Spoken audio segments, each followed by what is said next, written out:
And the sons of strangers shall be.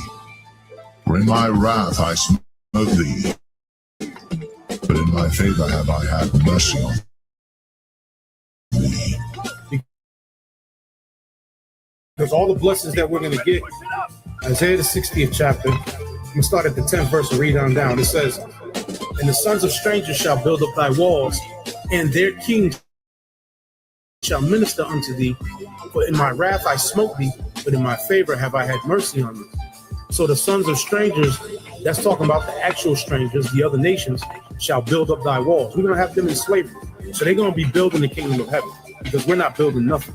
We're not lifting a hand to move nothing. It says, for in my wrath I smote thee, have I had mercy on thee. Therefore thy gates shall be open continually. They shall not be shut day nor night, that men may bring unto thee the forces of the Gentiles. That's talking about the actual Gentiles. We're going to take all of their substance, and that their kings may be brought. And the sons of strangers shall build up thy walls, and their kings shall minister unto thee. For in my wrath I smote thee, but in my favor have I had mercy on thee.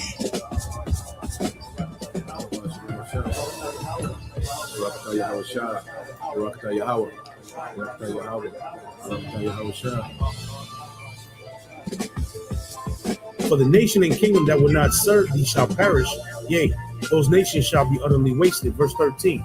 And the glory of Lebanon shall come unto thee, the fir tree, the pine tree, the box together to beautify the place of my sanctuary, and I will make of my feet. So the land of Israel, the land of Jerusalem, is going to be made glorious. It's going to be made glorious once again. The kingdom is going to be built up. We had a taste of that during the time of Solomon's reign, which was for about 40 years. Verse 14, the sons also of them that afflicted thee shall come bending unto thee, and they that despise thee shall bow themselves down at the sole of thy feet. And they shall call thee the city of the Lord. The word Zion means monument, the monument of the Holy One of Israel. Whereas thou hast been forsaken and hated, so that no man went through thee, I will make thee an eternal excellency, a joy of many generations. Thou shalt also suck the milk of the Gentiles, and shall suck the breasts of kings, meaning we're going to take all their substance. And thou shalt know that I am the Lord thy power, the Lord and thy Savior and thy Redeemer, the mighty one of Jacob. For brass I will bring thee gold, and for iron I will bring thee silver, and for wood brass, and for stones iron. And I will make thy officers peace, and thine exactors righteousness. Violence shall no more be heard in thy land, wasting nor destruction within thy borders, but thou shalt call thy walls salvation, and thy gates praise. The sun shall no more thy light by day, neither for brightness shall the moon give light unto thee, but the Lord shall be unto thee an everlasting light, and the power thy glory. The sun shall no more go down, meaning our kingdom is not going to go down. In other words, once we get back in power, we're going to be in power forever. The sun is never going to go down on our kingdom again. The sun is never going to set on our kingdom. We're going to always shine, and we're going to always be in that glory once we get into the kingdom of heaven. There's no more going back into slavery under the other nations. Esau's not going to rise back up and put us in captivity. Ham, Japheth, Ishmael, none of the other nations are going to rise up and take us down ever again. When we get on top this time, we're going to remain on top. Neither shall thy moon withdraw itself, for the Lord shall be thy everlasting light, and the days of thy mourning shall be ended. So no more mourning, no more crying, no more vexation of spirit, no more weeping, no more hopelessness because of the condition that we're in as Israelites right now. Verse 21, thy people also shall be all righteous, they shall inherit the land forever. The branch of my planting, the work of my hands, that I may be glorified. Verse 22, a little one shall become 1,000. This is in the kingdom. So what is this talking about? We're going to have sex. Again, like I said, The 2/3 that are going to pass in this destruction, the 2/3 are going to come back through the 1/3 that make it. The Lord said, 2/3 shall be cut off and die, and the third will I bring through the fire. It says, a little one shall become 1,000, and a small one a strong nation. I, the Lord, will hasten it in his time.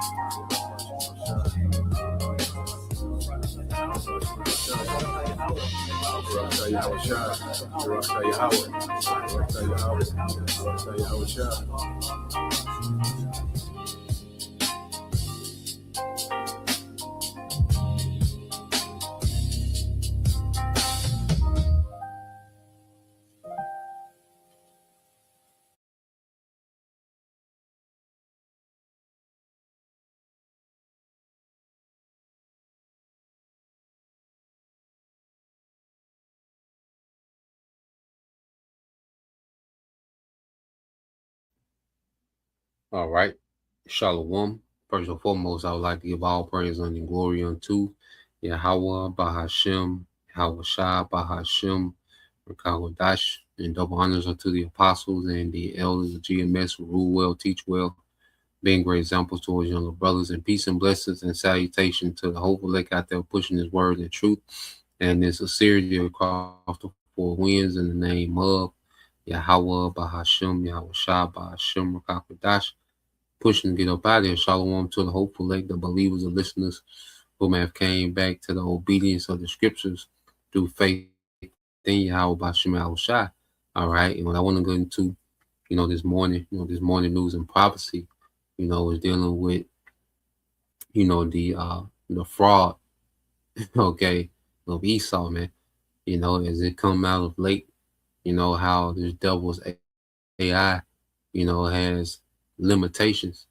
Okay, there's particular things, that this AI is good at, but then there's a lot of things that the AI can't do, and this devil, he's been boasting in this AI, spending billions, even in the trillions of dollars into this AI technology, in hopes, that he can create, all right, technology from scratch. Okay. And we have to remember this devil, okay, he's always, let me see.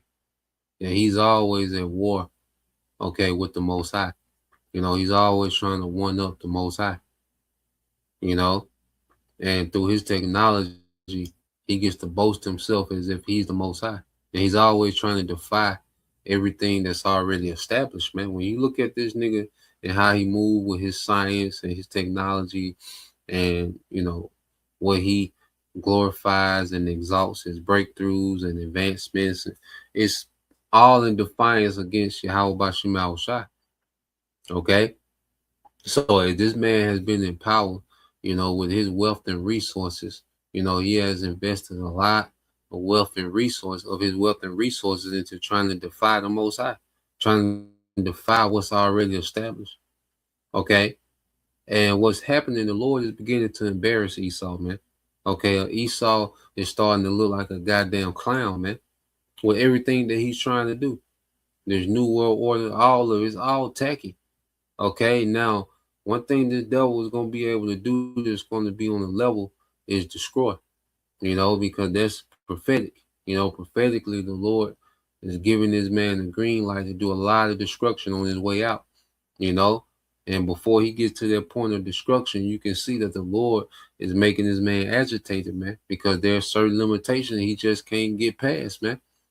Okay, and he's finna try to force this thing, man, and that's why he just finna get reckless with this sword, okay, reckless with this war, all right, and he's gonna X himself out, man, So when you go to Isaiah 29:16, it says, surely your turning of things upside down shall be esteemed as a potter's clay, because this man has turned the earth completely upside down from how it should be. The natural way, all right, this man is on the war path to just destroy the natural way that was set up from the beginning.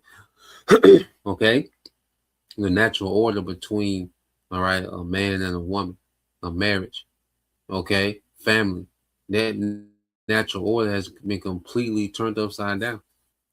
Okay, food, what foods to eat, what foods not to eat. He has completely turned that upside down. He glorifies, what the Most High deems abomination. And see what we're coming to understand. All right, when you go to a Levitical diet, that's a diet of wisdom. Okay, not to just be a healthier individual, but for the earth can function like it's supposed to, man. The things that we are not supposed to eat have a particular function in the earth, man.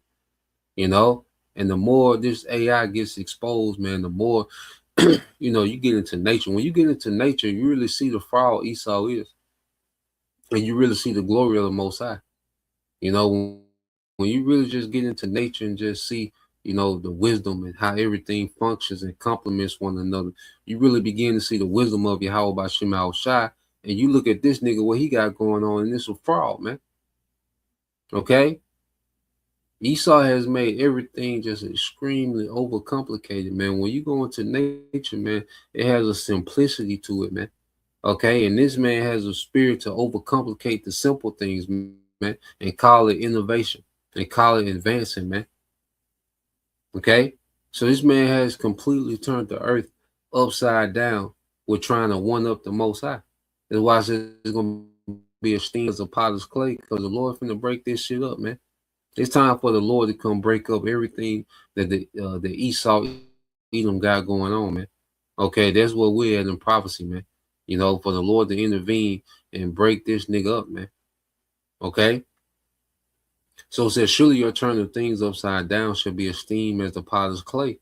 For shall the work say of him that made it, he made me not? Or shall the thing framed say of him that framed it, he have no understanding?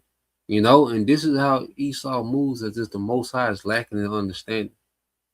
Okay, and then he's picking up the slack when the Most High is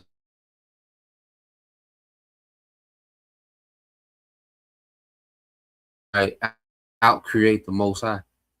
Okay, that's why everything that he taps into, it defies the Most High, trying to turn a man into a woman into a man. These different surgeries, okay. He's trying to defy the Most High. Clone food, clone, animals. Okay? He's trying to clone people. He's like, what are you doing?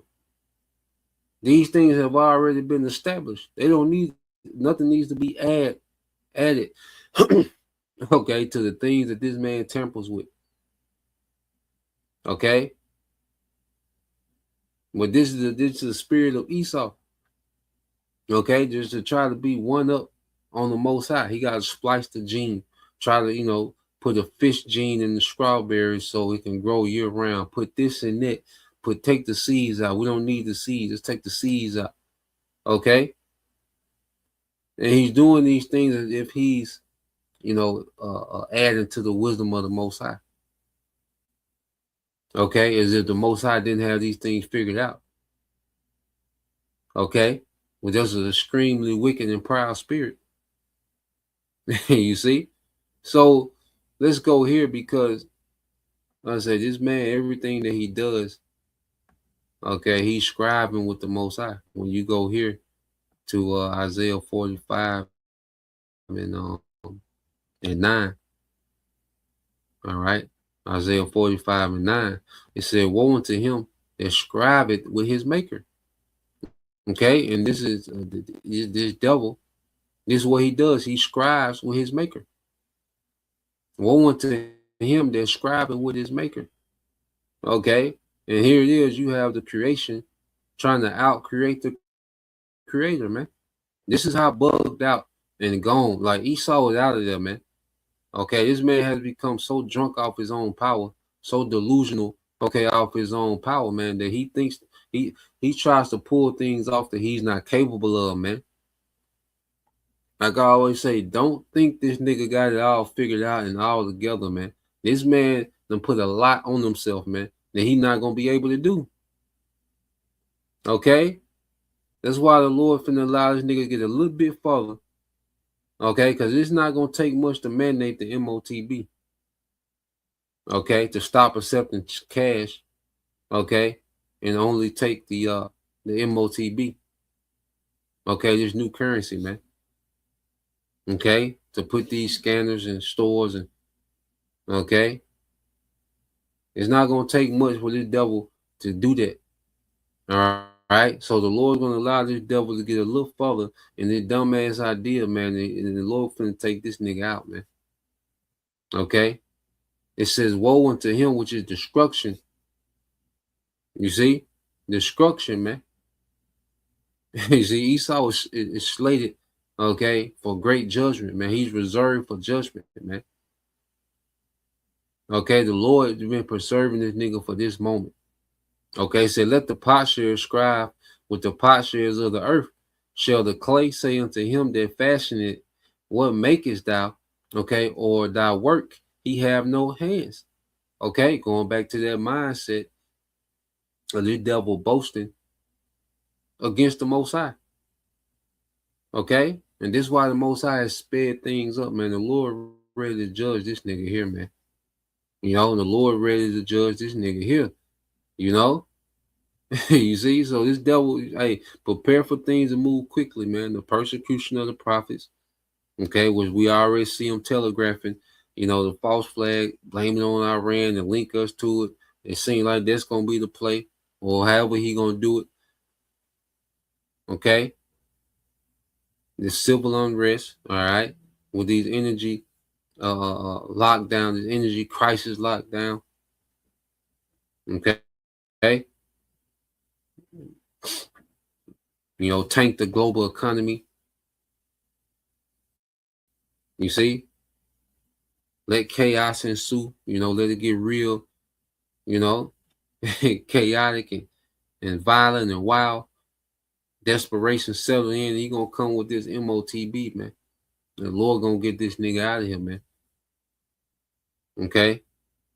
Because he's scribing with his maker. You know? I say this nigga really moving like he can outcreate the creator, man. Okay, and Esau, he's the most inferior nation on the earth. Okay, the Lord propped this nigga up, man. Okay, that's why we're going to see, all right, as the Lord draws back from this nigga, man, just more failure and failure and failure, man. Okay, and it says, this is the book of Isaiah 10 and 15. It says, shall the axe boast himself against him that heweth therewith, or shall the saw magnify itself against him that shaketh it, man? Okay, Esau's a tool. That's all he's been, is a tool. You know, the scriptures say that he was a sword, you know, protect, you know, you had the song, all right, where it goes into protect me from thy sword, okay, which is the wicked.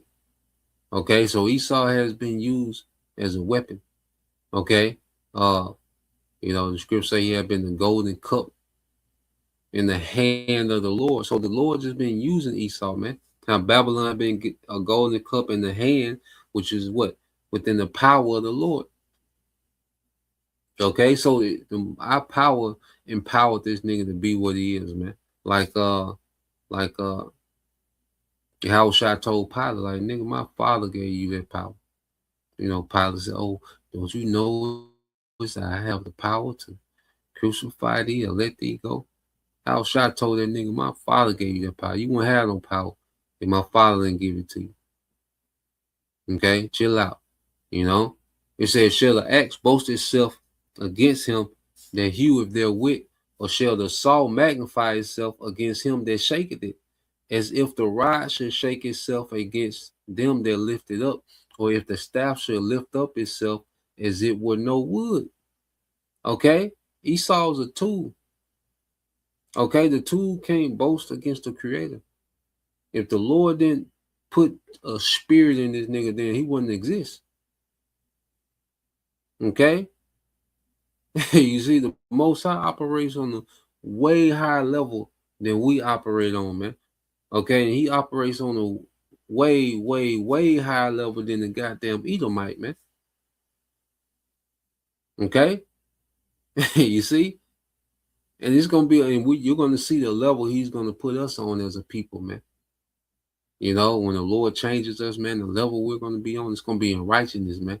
And we understand, like, okay, everything we got, all the resources and, you know, all the ability that we have is for enforced righteousness.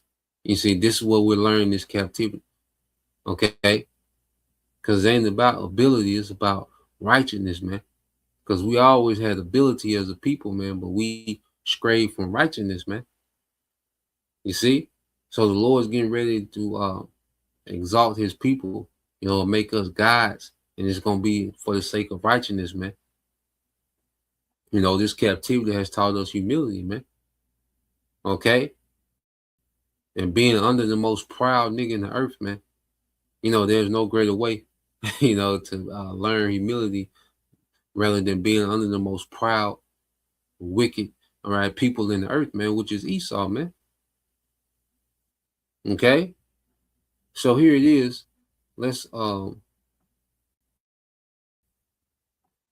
I think I got the video I want to get into. Get into in a minute. Let's get this in Romans real quick. Because creation itself is a witness of the wisdom of the Most High. Like I said, when you tap into creation, man, how everything complements each other, man. You really see the wisdom of the Most High at work, man. Just looking at creation, especially when things are functioning in their order, is you're watching wisdom at work. That's why I love just peep animals. I stay in a place now where you see different animals, man, and you peep animals and how they move, and you see, it's like, wow. The Most High had this thing figured out, man. Okay? The more we're seeing the Most High got it figured out, the more we see Esau don't, man. Highly overrated, man. Okay? It's the book of Romans, chapter 1, and verse 18. It says, for the wrath of the Most High, okay, is revealed from heaven against all ungodliness, okay, and the unrighteousness of men who hold, all right, the truth in unrighteousness, because that which may be known of the Most High is manifest in them, for the Most High have shown it unto them. Okay, matter of fact, let's get this in the NLT real quick. You see, because there's a judgment coming, man. The Lord's not, all the damage this man has done to the earth, to people, to creation, man. This nigga has done nothing good for the earth, man. Nothing. Okay, all this shit is a goddamn illusion, man. Okay, Romans 1:18 said, but the Most High shows his anger from heaven against all sinful, wicked people who suppress the truth by their wickedness, man. Okay, and this is what this devil does. He suppresses the truth by their wickedness, man. In this new world order, is this devil creating his own truth and everything, man. He wants to create his own truth. Okay, the truth by him. You see, and he's just been conditioning the earth to accept his wickedness as some great thing and some type of truth, man. Nah, man. His wickedness has done nothing but suppress truth, man. Okay, or says, or by their wickedness, a footnote, prevent the truth from being known. Okay, and that's the biggest threat to this devil is the truth of the scriptures, man. Because it completely exposes this nigga for what he is, man, the goddamn fraud, man. It says they know the truth about the Most High because he has made it obvious to them. For ever since the world was created, people have seen the earth and sky through everything the Most High made. They can clearly see his invisible qualities, his eternal power and divine nature. So they have no excuse for not knowing the Most High, man. The earth itself, man. Okay, the sun is perfectly positioned, okay, away from the earth to where it keeps the earth warm, okay, but it doesn't burn it. Okay, it takes a perfect distance. The earth itself hangeth on nothing. El Zahab like to get into that, man. The earth hangeth on nothing. It just what how you explain that, man? Okay, the earth is just in the atmosphere, just in the universe. All the other planets, the stars, they just hang up on nothing, man, doing their job. They all have a purpose. Okay, the seasons, how the seasons complement one another, man. You get into farming a little bit or agriculture, you just do a little garden, man. You're like, damn, you see you know, different flowers do this, the bees and how they operate it, you know, and just so much. Okay, and that's another thing, you know, we should be looking forward to get back into, man, and just nature, man. You know, and just really learning the earth, knowing the earth, enjoying the earth, man. Using the earth how it's meant to be used, man. You know, that's why I say, man, we got so much to look forward to, man. The earth has so much untapped potential, but this nigga is in the way. All this nigga do want to go to war, all right, and kidnap children, man. This is all this nigga want to do. Okay, drugs and, you know, Epstein. This is all this nigga want to do, man, in war. Okay, this is all this nigga want to do, man. Okay, and that's why the Lord is speeding these things up, man. So let's go from there. You know, and creation itself makes it to where it's undeniable that there's a higher power. You know, creation itself. Okay, so let's play this.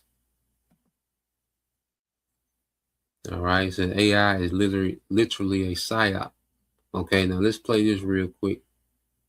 And he's gonna go into it.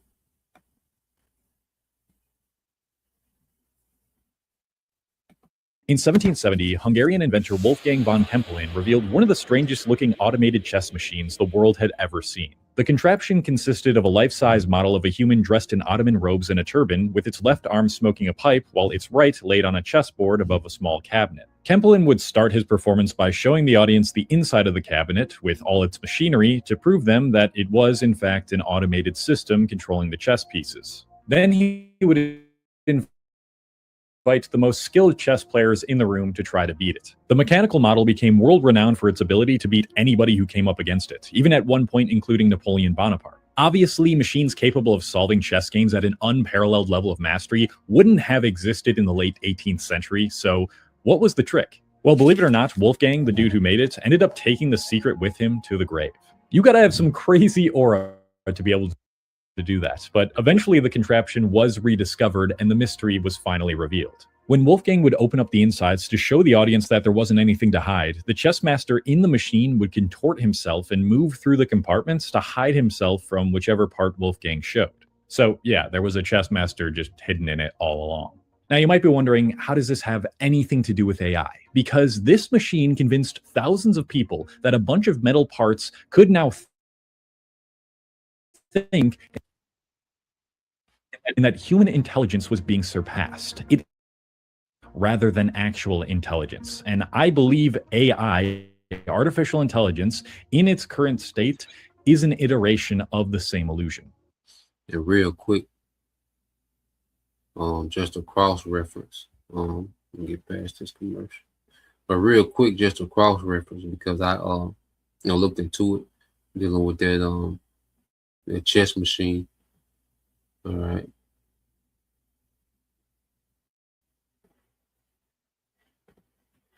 So let's go here. Dealing with this the chess machine, just to cross reference, see was it a real thing. So yeah, you go here to this article. All right, it said von Kempelen invents the chess playing Turk.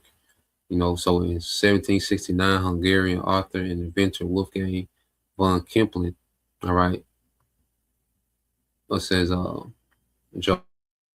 Wolfgang Ritter von Kempelen de Plaza built his chess-playing Turk, an automation that purported to play chess. Although the mechanics displayed an elaborate gear mechanism, its cabinet actually concealed a man controlling the moves of the machine.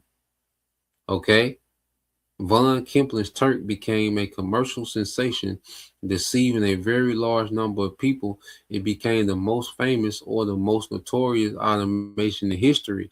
It also must have been kind of an open secret within the professional chess community because over the years, numerous chess masters were hired so that the Turk could challenge all comers with this chess skill. With a skilled concealed operator, all right, The Turk won most of the games played during the demonstrations and says around Europe and the Americas for nearly 84 years, playing and defeating many challenges, including Napoleon Bonaparte and Benjamin Franklin. Okay. He was catching bodies, man. Okay, but it was a hoax. Okay, it was a fraud, man. And now he's going to relate this to AI, because people thought that a machine was actually thinking. Okay, and this devil, he's done the same thing, man. Okay, and this time with this AI, which this is what he's going to get into. Okay, let's go back here.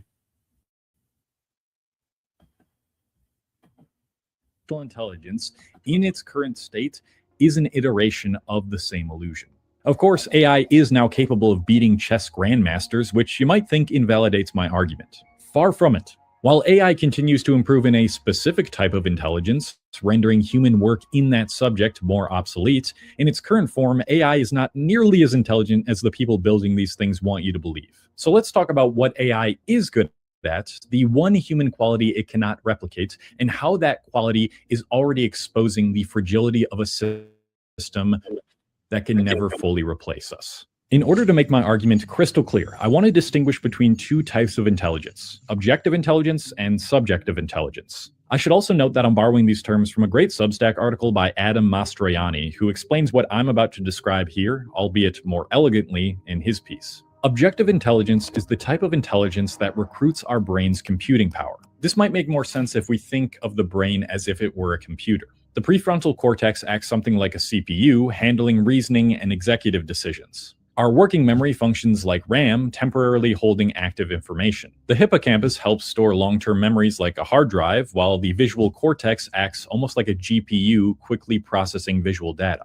Of course, the brain is far more interconnected and complex than any machine, but the analogy helps illustrate the point. Objective intelligence is the part of us responsible for raw computation. It is what we use when we solve a math equation, memorize facts for an exam, strategically plan several moves ahead in chess, or recognize patterns in a sequence of data. Subjective intelligence, on the other hand, is the often inexplicable intelligence that's origins mystify us. The most notable example I can think of that I'll keep returning to in one way or another throughout this video is what some people might call taste. Some people have this natural taste for different categories of life. For example, you might know somebody who has impeccable fashion taste. They can walk into a clothing store, pick out a few items amongst the innumerable articles, and piece together something that makes most people gape. Through their lived experience, and also probably through a little bit of passion and some sort of internal intuition whose origins we can't really locate, they just simply understand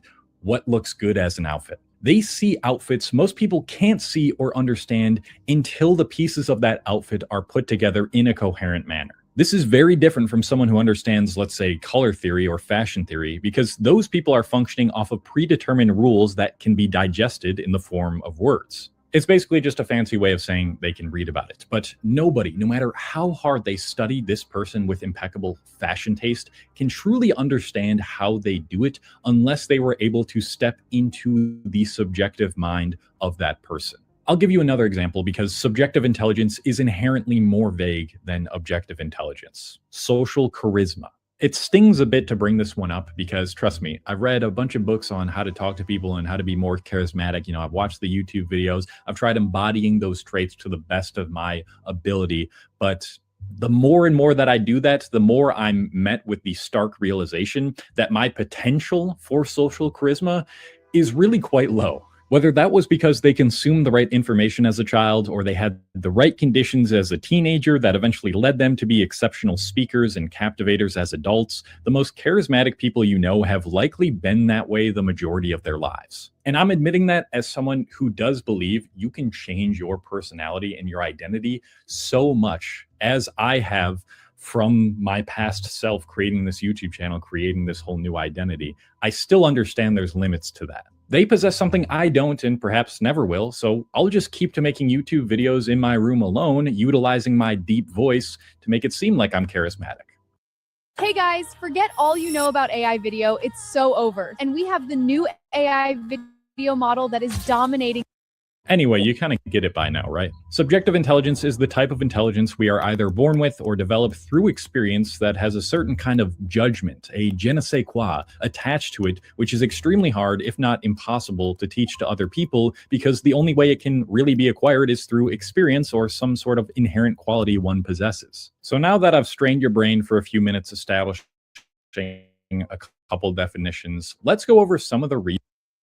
And ultimately, different gifts and different qualities that come from the Most High. You know, some people are, more studious than others. You know, some people learn different. Some people are just naturally funny. You know, have a sense of humor. Okay, you got some people that just inherently, more straightforward. Okay, you got some people. And there's just a lot of different qualities, man. And that comes from the Most High, and that can't be duplicated. Esau can't duplicate that, man, through no goddamn AI. Okay, there's certain things that people have. Each person has a unique makeup. That's why this nigga want to try to replicate DNA, study the genes, the CRISPR, the gene editing, man. No, that's unique. Okay, now you can destroy, like Esau can destroy some shit, but he can't create these things from scratch. Okay, he can try to alter and destroy what is. Okay, but he can't create these things from scratch, man. He can't create personality and character and certain gifts. Okay, certain natural abilities, man. Okay, that's why it's a gift, man. It's something given by the Most High, man. And Esau, he can't replicate that, man.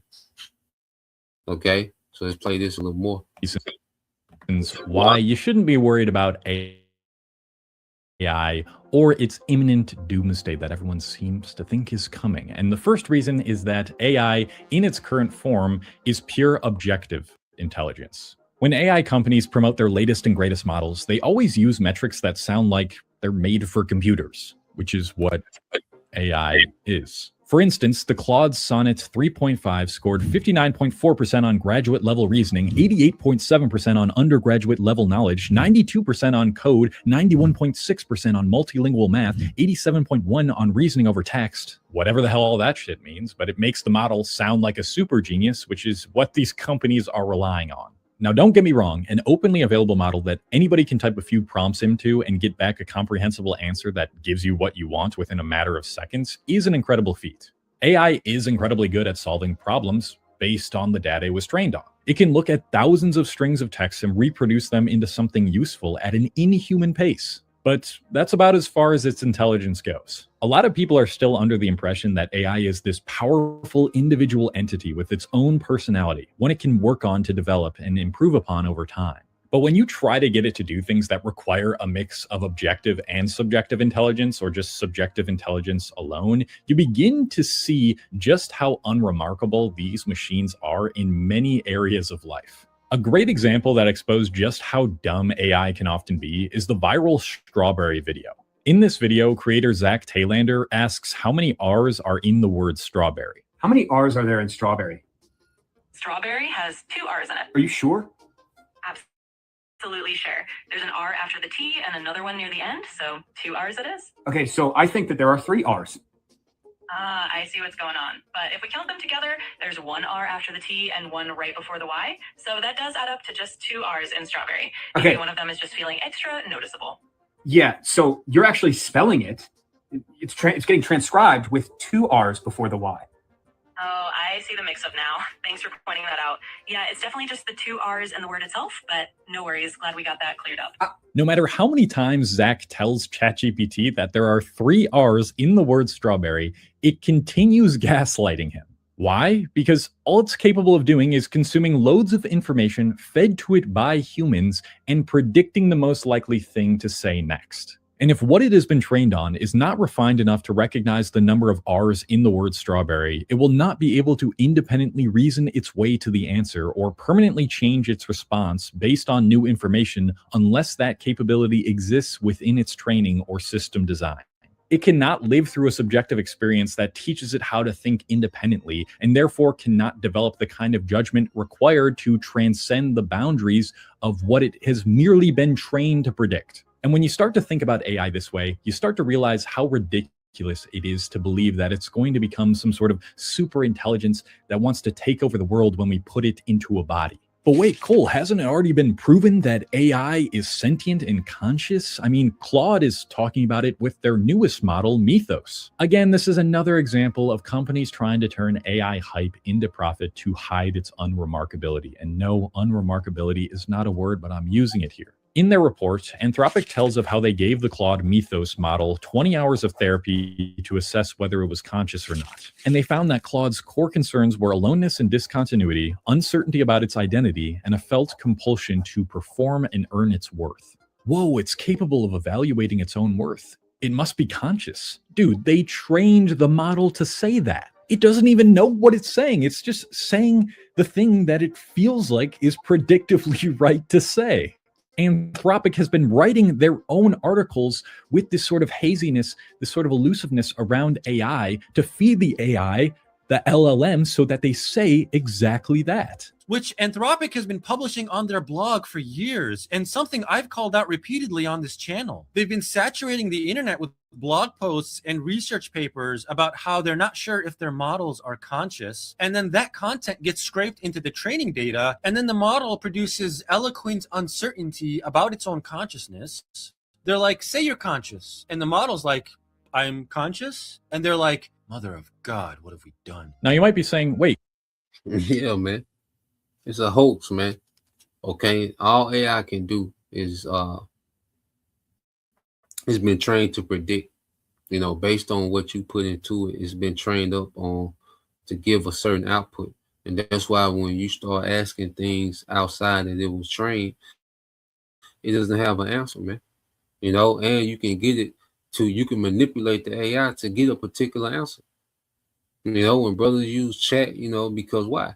All right. Because we're able, all right, to, you know, we're able to come up, okay, real time, all right, with solution solving, you know, do critical thinking and solving. The AI can't, okay? So that's why when we deal with the AI real time, we're able to come up with, okay, let me ask it this way. Let me ask it this way. Let me ask it this way, okay, based off what it said. And you can corner, you know, you used to corner ChatGPT and make it do what it do. Okay, make it change its whole answer, man. Okay, because why? We're able to, all right, problem solve real time based on real time circumstances because we're present, we're conscious. Okay, and we're dealing with something that's non-conscious, man. There's no way something non-conscious, all right, is going to dominate something that's conscious, man. And that's why he has to hype it up. Gaslighted like we're so far behind and AI is so far ahead, man. When everything that it's capable of doing is based off human interaction, man.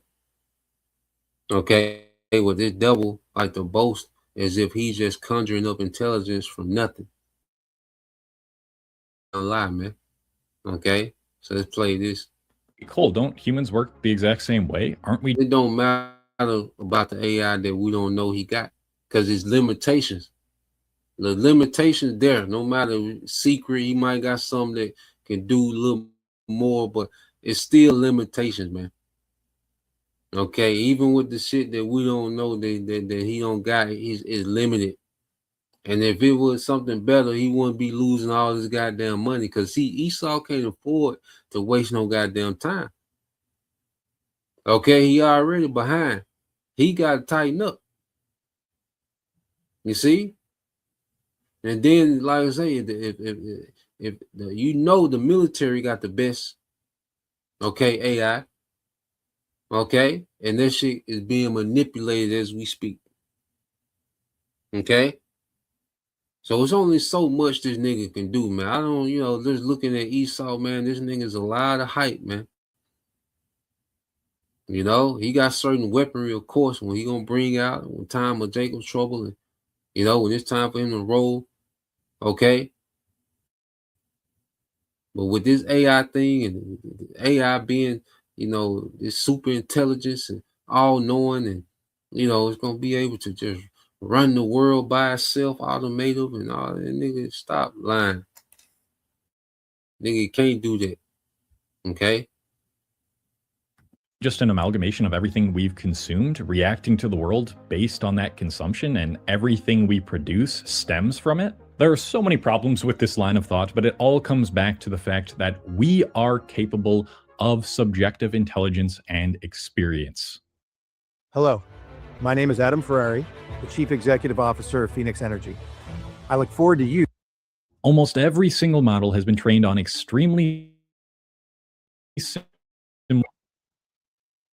data. Yes, you can pretend your chatbot is different because you told it to act like a CEO of a professional marketing company and tell me what's wrong with my cold outreach emails, but there is virtually no personality difference among LLMs. But wait, look at how quickly it's evolving. Surely if it keeps up at this pace, then it will be able to do any task that humans can do, any job, both technically and creatively, better than humans, so long as we keep feeding it data and it keeps evolving, right? Honestly, I do not know, but I don't think so. And in fact, AI is still so terrible, really quite bad at so many things that it's supposed to be better than humans at. In a recent study titled Remote Labor Index, measuring AI automation of remote work, researchers wanted to see how AI's benchmarks of knowledge and reasoning translated into economic value in automation. Using the Remote Labor Index, which represents a broad range of projects from across the remote labor economy, including game development, product design, architecture, and data analysis, they asked the AI to complete tasks in all of these fields. And they found that AI failed to produce economically viable work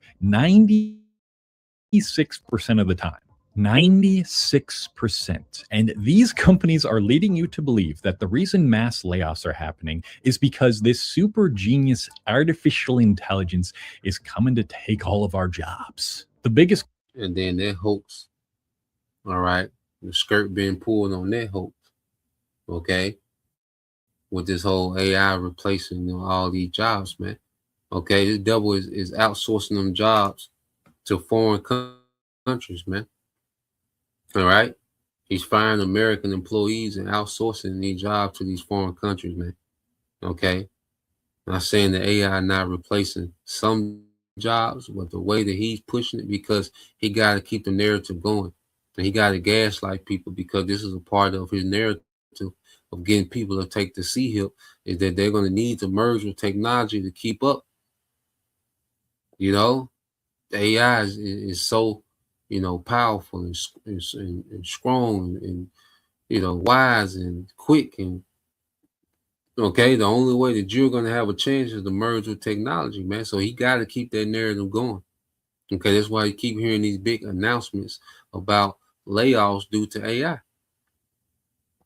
Okay, which a lot of it is false, man. Okay. Remember, this man lies. You can't forget that this nigga lie about every goddamn thing, man.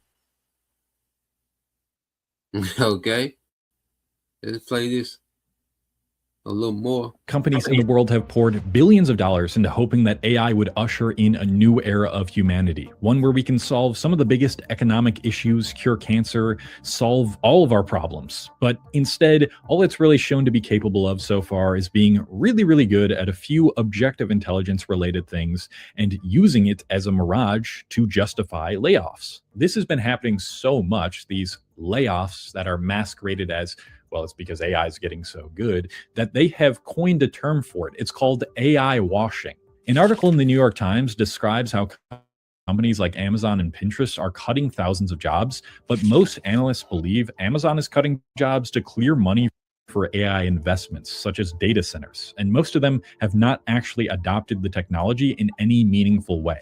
I think the CEO of business consultancy Cruxy put it well when she said, AI washing is a symptom of a market gripped by hype and starved of scrutiny that is exacerbated by boards under pressure to do something with AI. Companies are already regretting laying off so many people, but they need you to think it's going to take over every industry because our entire economy is propped up on the hype right now. The stock market itself is based on speculation of whether a company is going to profit or fall in the red. And so long as OpenAI and Anthropic and Google can continue perpetuating lies about AI being a super intelligent life form who can do everything we can do way faster, their stocks won't tank like they should have already. So by now, if I haven't done enough to convince you that in its current state, you shouldn't be worried at all about AI, unless we're talking about the worry in relation to these doofuses running these companies who are just ruining the environment and also spending a bunch of money that they're probably not going to get back, which is going to cause one of the biggest economic collapses potentially.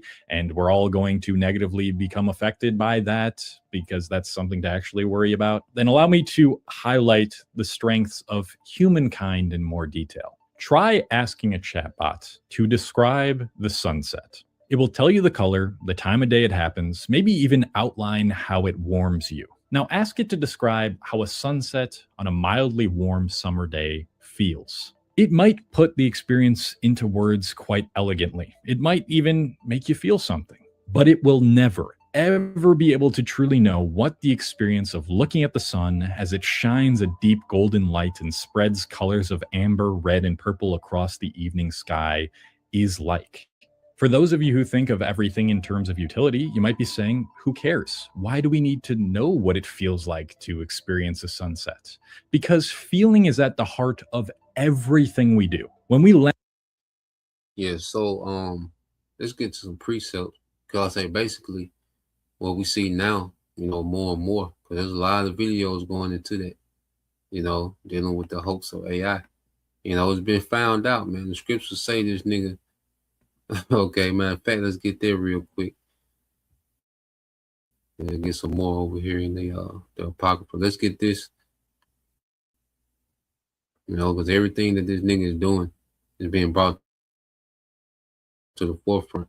And then his lies are being exposed, man. His hype, okay, is being exposed. Okay. Jeremiah 49:7 says, concerning Edom, thus said the Lord of hosts, is wisdom no more in Teman? Is counsel perished from the prudent? Is their wisdom vanished, man? Because the fact that you got a result to hype and a hoax, man, it shows desperation, man. Okay, this shows desperation that this nigga got to cleave on, all right, to hype and hope. Okay. Verse 10 said, but I have made Esau bare. Hey, the Lord is beginning to script this man. He's exposing this man and he's scripting this man. Okay, because his rulership is at the end, so he doesn't need. Okay, all right. The Lord doesn't. The Lord's not going to allow this nigga. Esau not going to go out. Okay, as this wise, powerful nigga, man. No, he's going to go out as a clown. Okay, Esau finna go out like a clown, man. And the Most High gonna keep exposing this man and embarrassing this man. This is embarrassing, man. You did all this hype with AI. We thought AI was gonna just take over and start duplicating. AI was just gonna get out of control and, like some Terminator. Man, you can't do that, man. Okay. Well, for all this time, he done hyped the AI up, man. Now the AI is training itself and getting dumber. Okay. It said, but I have made Esau bare, I have uncovered his secret places, and he shall not be able to hide himself. His seed is spoiled, and his brethren and his neighbors, and he is not, man. Because the Lord will expose this man right before he gets spoiled. Because Esau is going to be a spoil of war. Because Yahweh Shai is finna win a war against all these nations, man. And Esau is going to be part of their spoil. All right, the remnant of Esau, the one that survived the judgment, they're going to be a spoil of war. Okay, all these Edomites throughout the earth, man, they going into captivity, man. Okay, this nigga has been off the leash too long, man. It's time to reel this nigga back in, man. Okay, all the way back in, man. Let's get this real quick. Because when you go here, I want to get this. This is the book of Sirach 17 and verse 5. Okay, now all this comes from what? The Most High. It says, they receive the use of the five operation, and this is a man, beginning with the sons of God. And see, he gave Adam their breath. You see, this is what this devil, he trying to make it seem as if he's giving AI that breath, okay, that spirit. That's what he's trying to claim, man. Okay, so they received the use of the 5 operations of the Lord, and in the 6th place, he imparted them understanding, and in the 7th, speech, an interpreter of the so like an interpreter of the cogitations thereof, counsel and a tongue, eyes, ears, and a heart gave he them to understand. So you go into cogitations, when you go into that word, all this comes from the Lord. The AI doesn't have that, man. It's not actually hearing and seeing it. Okay? It's not actually feeling. You see, it's trained up by humans to imitate intelligence, man, but it's not true intelligence, man.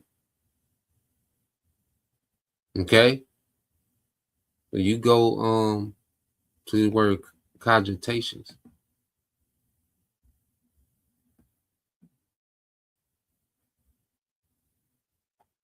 All right, cogitations are the act of deep, concerted thought, meditation, or contemplation, often referring to a carefully considered thought or idea. It signifies the faculty of thinking or a prolonged, focused reflection, all right, on the subject. And AI doesn't do this, man. It doesn't have a deep, concerted thought, meditation, or contemplation, often referring to a carefully considered thought or idea. The AI can't do that. AI doesn't have cogitations, man. What the Most High gave, all right, humans, man. Okay, and he gave them the highest level, all right, to his people, man, beginning with his sons, man. Okay, it says signifies the faculty of thinking or a prolonged focused reflection on a subject. All right, synonyms include reflection, pondering, meditation, rumination, contemplation, musing, and deliberation, man. AI don't possess these things, man. Okay, it doesn't possess these things, man. You see, Esau not capable of creating this from scratch, man. Okay, it's all a hoax, a sham. Okay, it's all for get people to buy in, because a big part of his New World Order marketing is the AI, the abilities of AI. Okay, that's a big part of his New World Order marketing, man. Okay, so he got to keep the hype going. You know, let's go here. I think that's Sirach 40, 42.